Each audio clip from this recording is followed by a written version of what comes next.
আসসালামু আলাইকুম। Cooking with Alisha চ্যানেলে আপনাদের সবাইকে স্বাগত জানাই। আমি আজকে বানাচ্ছি গমের আটা দিয়ে নরম নরম রুটি। একদম বয়স্ক মানুষদের জন্য পারফেক্ট রুটি। যাদের দাঁত নেই তাদের তো আবার আরোই ভালো, মুখে দেওয়ার সাথে সাথে মেল্ট হয়ে যাবে। দেখুন তাহলে লাস্ট পর্যন্ত রুটিটা বানানো কেমনভাবে বানাচ্ছি, খুব অল্প ঝামেলায়। এখানে আমি একটা কড়াই নিয়েছি, কড়াইয়ে 1 মগ পরিমাণ পানি দিয়েছি, আর এখানে পরিমাণ মতন লবণ দিয়ে নিচ্ছি। ভালো করে একটু নাড়াচাড়া করে নিয়েছি। পানিটা আধা লিটার মতন হবে। ভালো করে নাড়াচাড়া করে নিয়ে পানিটা ফুটে গেছে।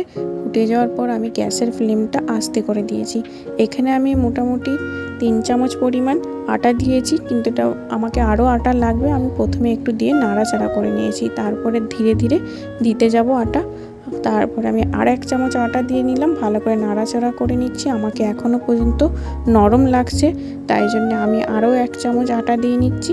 ভালো করে মিক্স করে নিয়েছি। তারপরে আমি এখানে একটুখানি পানি দিয়ে হাতে করে দেখে নেব আটাটা কতটা নরম আছে না শক্ত। একদম খুব নরমও রাখা যাবে না, খুব শক্তও রাখা যাবে না। আমাকে একটু নরম লাগছিল বলে আমি আবার অল্প একটু সামান্য আটা ছড়িয়ে ভালো করে মাখিয়ে নিয়েছি। গ্যাসটাও আমি এদিকে বন্ধ করে দিয়েছি। আর এখন আটাটা পুরো রেডি হয়ে গেছে। আর এটাকে আমি একটু 5 মিনিটের মতন ঠান্ডা করতে দিয়েছি। দিয়ে আমি একটা বাসনে ঢেলে নিচ্ছি। ভালো করে পরিষ্কার করে নিচ্ছি কড়াইটা। তারপরে আমি আবার পানি দিয়ে হাতে করে খুন্তিটাও ছাড়িয়ে নিচ্ছি। দিয়ে ভালো করে এটাকে আমি মাখিয়ে নেব। একদম যেমনভাবে সফট আটা মাখা হয় সেরকমভাবে একটু গরম গরম অবস্থাতেই মাখতে হবে, কুসুম কুসুম গরমে, খুব গরমেও নয়। আর আমি এখানে তলায় হালকা হালকা পানি দিয়ে মাখছি, হাতে না তো চিপকে যাবে আটাটা। তাই জন্যে আপনারাও ভালোভাবে মাখিয়ে নেবেন, কোনো রকম গুঁতলে না থাকে আটা। দেখতেই পাচ্ছেন কত সুন্দর আমি ভালো করে মেখে নিয়েছি। আর তারপর আমি এটাকে একটু লম্বা করে নিচ্ছি, দিয়ে গুটি কেটে নিচ্ছি গোল গোল রুটির মতন। আপনারা ছোট বড় মিডিয়াম যেমন হিসাবে রুটি করতে চান সেরকম হিসাবে গুটি করবেন। আমি অল্প একটু হাতে পানি লাগিয়ে রুটির গুটিগুলো কেটে নিচ্ছি। এখানে আমার 16টা মতন রুটি হয়েছে। আপনারা চাইলে গুটি ছোট করতে পারেন, তাহলে আরও বেশি হতে পারে। আর যদি চান এতটা করতে পারবো না, তাহলে 1 গ্লাস পানি দিয়েও করতে পারেন। আর এরকমভাবে হাতে করে ভালো করে মলচে একদম গোল বলের মতন বানিয়ে নিতে হবে আপনাকে। দেখুন আমি কেমনভাবে বানাচ্ছি, আপনারাও ঠিক সেরকমভাবেই বানিয়ে নেবেন হাতে করে।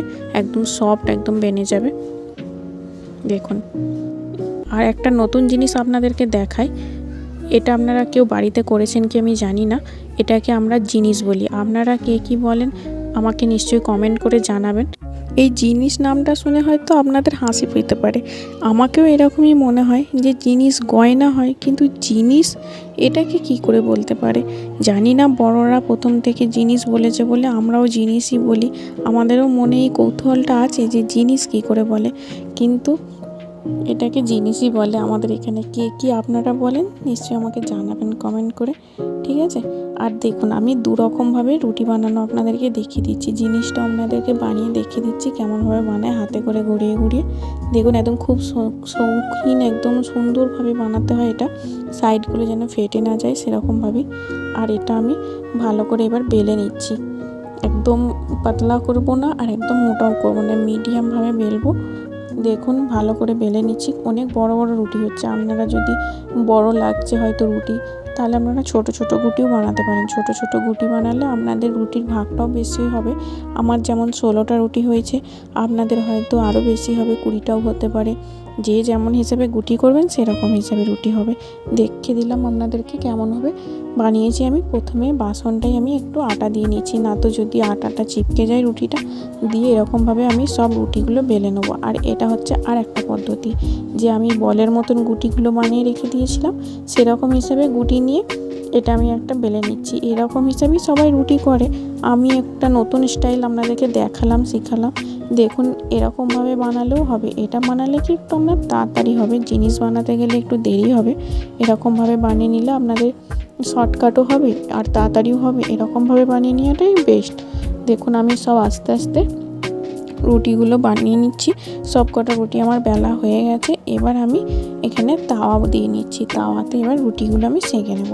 প্রথমে সব কটা রুটি করবার পরে একবার করে আপনাকে মুছে নিতে হবে, কেননা আটার যে ছোট ছোট গুঁড়িগুলো থাকে না, সেগুলো পড়ে গেলে রুটিগুলো কালো কালো হয়ে যাবে।